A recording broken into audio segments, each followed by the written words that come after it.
They laughed at me for being a single mom at the wedding. But the bride had other plans.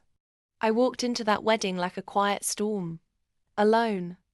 No man. Just me and my daughter. And by the end of the night, no one was laughing. Not anymore. I didn't plan to be the spectacle. But the whispers started the moment I stepped into the Grand Parisian ballroom. The clink of champagne glasses couldn't drown out the snide remarks. That's Emily, the single mom who couldn't keep a man. I caught the smirks, the scoffs. Even the bride's mother threw me a side-eye so sharp it could have sliced the wedding cake. I was only there because I grew up with the bride, Clara. We were best friends. Or so I thought. Turns out, people forget loyalty faster than they forget the hors d'oeuvres. I smiled through the humiliation. My daughter clung to my dress, sensing the tension. Someone even asked, "Where's Daddy?" Loud enough for half the hall to hear. I just bent down and whispered, "You and me, kid. That's enough." But then, the ceremony began. The groom, dashing and smug, stood at the altar like he was the prize. Clara walked in, breathtaking in white, arm linked with her father.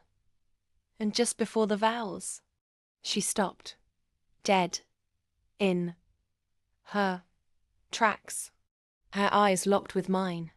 Then she took a deep breath, turned to the crowd and said, "Before I marry this man, there's something you all need to know." The room went silent. She pointed at the groom. "This man, Jason, he's not just my fiancé. He's also the man who got my best friend pregnant and walked away." Gasps, clutches of pearls. The groom froze, face ghost white. Yes, Jason was my daughter's father. I never told Clara. I thought she didn't know. But she found out, and turned her wedding into a war zone of justice. "You all mocked a single mom," Clara continued, voice cracking. "But Emily raised that child alone while this coward pretended she didn't exist. And I almost married him." She dropped her bouquet. "Not anymore." She walked off the altar, straight to me. And then, plot twist, she said, "I've booked us 2 tickets. For you and your daughter. You're moving to Milan with me. New job, new start. I owe you that much." Jason tried to follow her. Security blocked him. He was escorted out like the trash he is. As for the audience, not a whisper left. Just open mouths and shattered illusions. Sometimes, revenge doesn't scream. It walks in wearing heels, holds its head high, and lets the truth explode like fireworks. So if you love real stories with savage endings, hit that subscribe button.